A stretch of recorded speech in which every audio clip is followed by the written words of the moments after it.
Assalamualaikum warahmatullahi wabarakatuh. Saya ucapkan semoga anak-anak selalu tetap sehat dan lindungan dari Allah Subhanahu wa taala.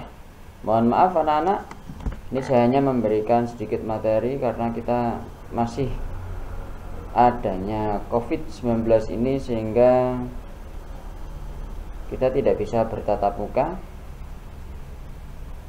Artinya hanya lewat video atau Zoom kemarin kita laksanakan, namun tidak begitu maksimal. Ini saya coba dengan cara yang baru, yaitu saya membuat presentasi ya.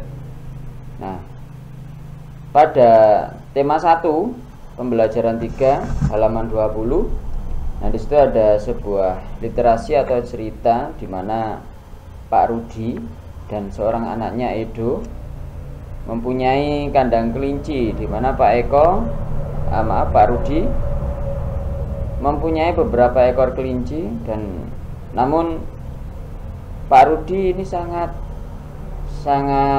tahu manfaat dari kotoran kelinci, dikumpulkan kemudian ditampung, dan kotoran itu bisa digunakan untuk pupuk.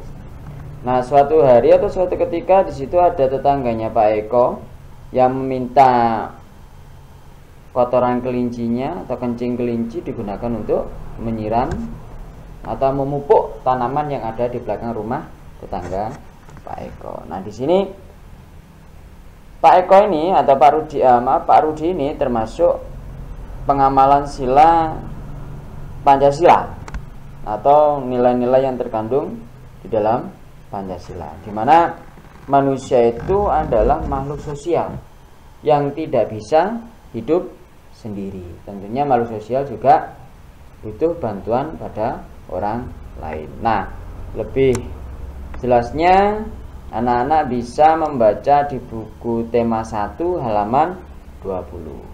Nah, pada kesempatan ini saya akan menjelaskan sedikit tentang nilai-nilai yang terkandung di dalam sila Pancasila.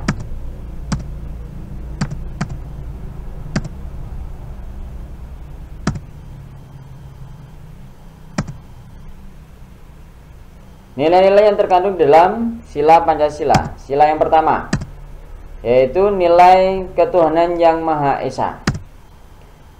Beriman kepada Tuhan yang Maha Esa, di mana sesuai dengan agama dan keyakinannya yang dianut. Ini merupakan nilai Pancasila, sila yang pertama, di mana kita semua diharuskan untuk saling menghormati dan bekerja sama walaupun itu berbeda agama.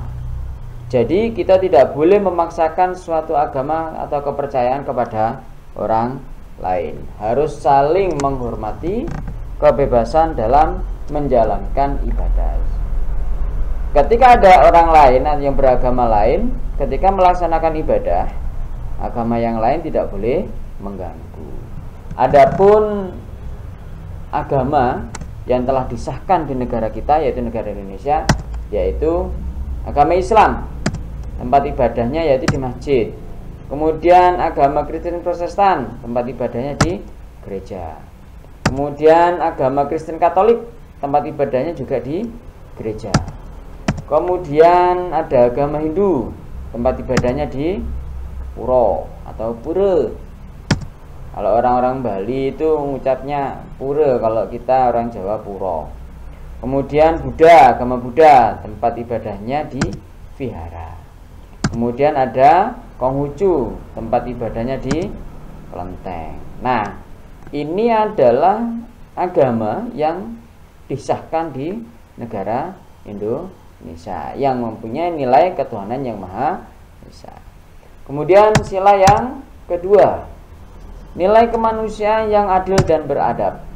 Ini ada gambarnya, ada anak, kemudian ada orang minta. Nah, di sini kita tidak boleh membeda-bedakan. Jadi setiap warga negara hendaklah mengakui persamaan derajat anak-anak, di mana sesama manusia sebagai asas kebersamaan atau bangsa Indonesia di sini mempunyai hak. Anak-anak juga begitu. Setelah mengerjakan tugas, haknya anak-anak apa? Mendapatkan nilai. ya. Mohon maaf untuk nilainya tugas yang 1, 2 sudah selesai, namun belum saya share di WA group. Menunggu matematika tugas yang terakhir kemarin. Kita kembali lagi ke nilai kemanusiaan sila yang kedua. Di sini dengan menjunjung tinggi kebersamaan derajat hak dan kewajiban, maka seluruh bangsa Indonesia bersama-sama akan mewujudkan atau menegakkan suatu kebersamaan. Ya. Nah, dalam kehidupan sehari-hari, yaitu dengan mengembangkan rasa tenggang rasa, menjunjung tinggi nilai-nilai kemanusiaan, gemar melakukan kemanusiaan. Itu ada gambar antara gambar anak yang memberikan uang kepada pengemis. Nah, ini juga merupakan kegiatan kemanusiaan.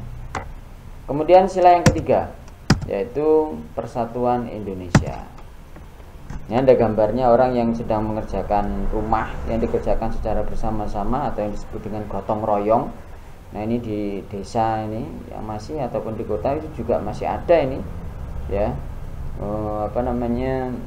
Kegotong royongan ini manfaatnya banyak di sini untuk gotong royong ini dalam membangun sebuah rumah. Nah, di mana nilai persatuan Indonesia ini mempunyai nilai atau yang terkandung di dalam sila ini adalah menjaga persatuan dan kesatuan. Bunyinya saja persatuan Indonesia. Dengan menerapkan cinta tanah air, kemudian rela berkorban demi bangsa, negara, serta memajukan pergaulan demi persatuan dan kesatuan bangsa yang berbhinneka tunggal ika, ya. Mana Bhinneka Tunggal Ika itu mempunyai makna, yaitu berbeda-beda tetapi tetap satu jua. Jadi di sini tidak boleh membedakan antara si hitam, si putih, si kaya, si miskin, ya. Karena apa? Dalam Pancasila di situ teruskan Bhinneka Tunggal Ika. Kemudian sila yang keempat, nilai kerakyatan yang dipimpin oleh hikmat kebijaksanaan dalam permusyawaratan perwakilan. Ini ada gambarnya orang yang sedang bermusyawarah, ya. Dalam musyawarah ini memiliki kedudukan yang sama, anak-anak. Jadi tidak boleh memaksakan kehendak dalam hal bermusyawarah, tidak boleh mengutamakan kepentingan pribadi. Nah, di sini harus mengutamakan kepentingan negara dan masyarakat. Jadi dalam bermasyarakat di sini yang harus diutamakan adalah bermusyawarah untuk mencapai kata mufakat dalam menyelesaikan suatu persoalan, ya. Dengan adanya bermusyawarah, semua persoalan bisa terselesaikan. Namun ingat, di dalam musyawarah di sini tidak boleh mementingkan kepentingan pribadi atau golongan dan tidak boleh memaksakan kehendak kepada orang lain. Jadi mengutamakan budaya musyawarah menyelesaikan masalah yang diliputi oleh semangat kekeluargaan. Kemudian yang kelima, nilai-nilai keadilan sosial bagi seluruh rakyat Indonesia. Ini ada gambar satu keluarga, ya. Ada ayah, ibu, kakek, nenek, adik, kakak, ya. Nah, di sini pada sila kelima ini menghindari sifat pemborosan, tidak selalu bergaya hidup mewah. Kemudian juga tidak melakukan perbuatan-perbuatan yang merugikan kepentingan umum. Bekerja keras, ya, dalam mewujudkan sikap kebersamaan. Nah, di samping itu kita juga harus mengembangkan sikap adil terhadap sesama. Jangan adil terhadap dirinya sendiri. Kemudian menghormati hak orang lain, karena orang lain pun juga mempunyai hak, serta menolong dan menghargai orang lain. Serta menolong dan menghargai orang lain itu tidak membeda-bedakan, tidak boleh membeda-bedakan. Ini satu misal, ini teman saya, tidak saya tolong, misalnya tidak boleh, ya. Jadi kita harus mencerminkan nilai-nilai yang terkandung di dalam Pancasila, karena pada dasar negara kita adalah Pancasila, yaitu dengan berbhinneka tunggal ika, berbeda-beda tetapi tetap satu jua. Nah, demikianlah anak-anak sedikit materi